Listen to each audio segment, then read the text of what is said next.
How's it going, guys? Doing a traditional narration today, both because I wanted to test some Vegas mic settings and some video quality change settings. If you notice anything better, then make sure to thank Scissor for that. He helped me set it up last night.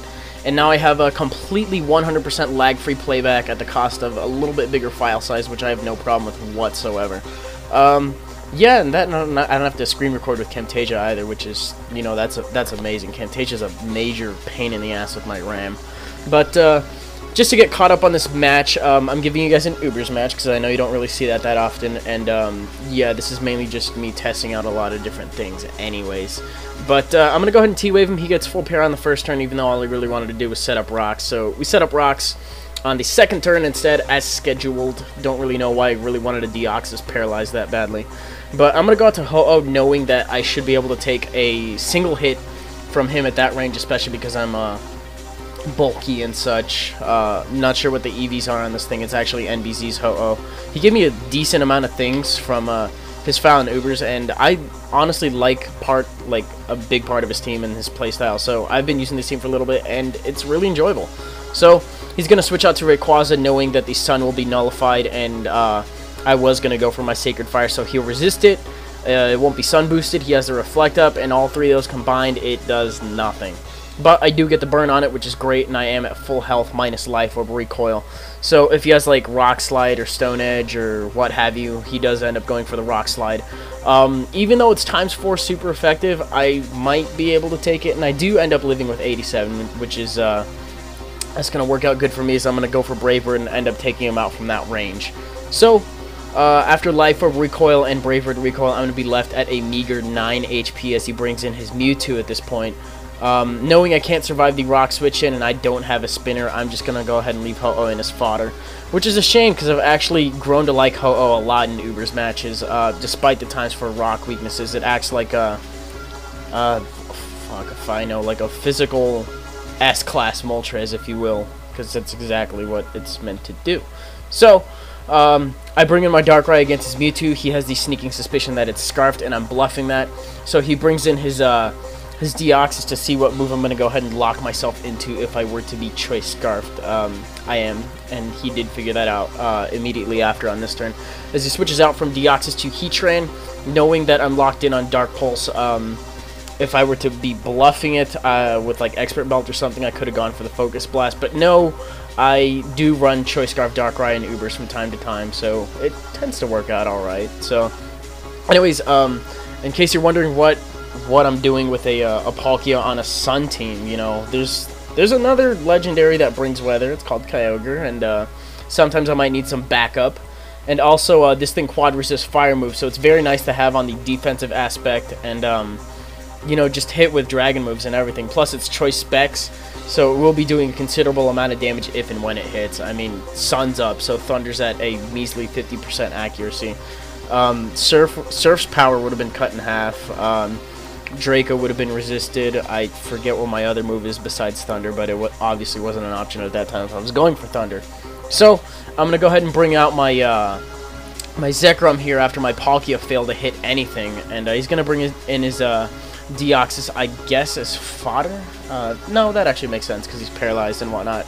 I'm actually glad to get this thing out of the way because if he set up screens a second time, that really impeded my progress a lot. So, not really going to be able to do anything if screens are around, so I'm glad to have taken it down. Anyways, he brings in his Zekrom. Given the stage in the match that we're at, I'm not sure if he just wants to rely on a speed tie or if he actually is Scarfed. That was something that was going through my mind. And he outspeeds me, so I'm not sure if that was a speed tie or if he is Scarfed. The smart play would have been that he is Scarfed, and I just kind of derped. You know, I'm not seeing Life or Recoil or anything like that. So it could be, you know, it could be Jolly with Choice Band, but given the damage that it does on Groudon, I'm guessing it's definitely Scarfed, because that Outrage doesn't do as much as I thought it would. But if he is Scarfed, I'm gonna go ahead and T-wave him, seeing as how he's locked in on Outrage and whatnot.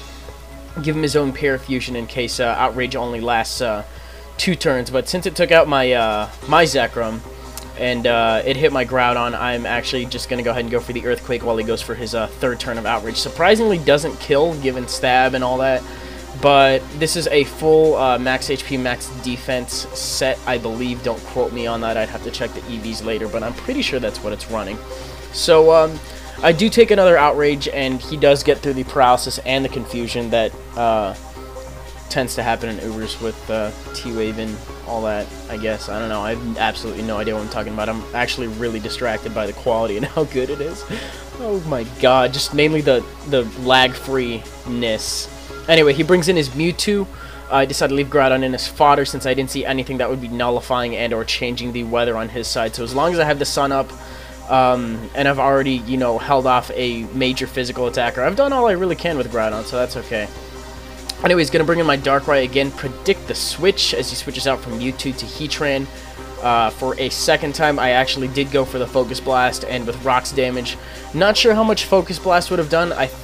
I'm not sure what nature of Darkrai I'm running, so that may or may not have mattered, depending on his build of Heatran. Didn't really seem like a Choice Scarf one. It seemed like a normal speed one. Wasn't 100% on that. Or maybe he had a different item altogether. I wasn't paying attention. But he's going to bring in a Quad Resist to my Focus Blast, so I got to get out of there. If I have any hopes of winning this match, I need to keep Darkrai safe and bring Lugia down to the point where Dark Pulse will do a decent amount of thing. Otherwise, Mewtwo's Aura Sphere on his end will definitely take me out if he's packing it. So I got to go into my Mewtwo. Kudos if you can, if you caught the reference there with Arceus being God and Mewtwo being Jesus, or Mew being Jesus, then this would be the Cyber Jesus. I actually sped up this portion a lot as well, thanks to Desmume being able to record at a normal playback. I'm actually able to speed up stally portions a lot more. As you can see what he's doing, he's just pressure stalling my Ice Beam out, and I do have Calm Mind, so I'm able to set up at one point or another. I forget when that actually ends up happening. I might get +1 or +2 in. Either way, he sees that I'm setting up, so he's going to go on the offensive instead of trying to pressure stall me out. And after +1, I definitely should have started boosting sooner, because he's just going to end up taking me out with another Aero Blast. Had I gotten +2, and that probably would have been a kill for sure. Assuming he didn't have multi-scale, or if he did have it, then he wasn't at full HP, I guess. Anyways, so I bring in Darkrai. I'm guessing he's at a low enough range to the point where I can take him out, especially because it's looking to be low yellow, and I am firing off a Stab Dark Pulse. Crit, more than likely, didn't matter, especially since greens aren't up. And seeing as how his last one is Mewtwo, it's going to take some rocks damage being the low yellow. And if he wasn't convinced at all that I was Choice Scarf Darkrai, it should definitely convince him in the last turn, which is what actually seals me the game with a very narrow, very interesting 1-0. Probably one of the more fun Ubers matches I've had in a while. Mainly, you know, just seeing that there's nothing but Ubers in this match, with the exception of Deoxys D and Heatran on his side, but they still function very well in Ubers. So anyways, that's going to do it for today's upload. Sorry if you guys feel a little shafted. I'm still experimenting with some new settings and whatnot, what have you, to bring you better content and all that. So I'm actually using the mic I use for the Meta podcast with some different settings on it, so let me know what you guys think. And yeah, I'll probably bring you guys I'll probably narrate today anyways, just because I'm pressed on time, and I might give you guys a facial narration according to Rick, maybe on Saturday or Sunday as a bonus. I haven't decided yet. But that's going to do it for today. I will leave links in the featured video section and whatnot, and I will see you guys later.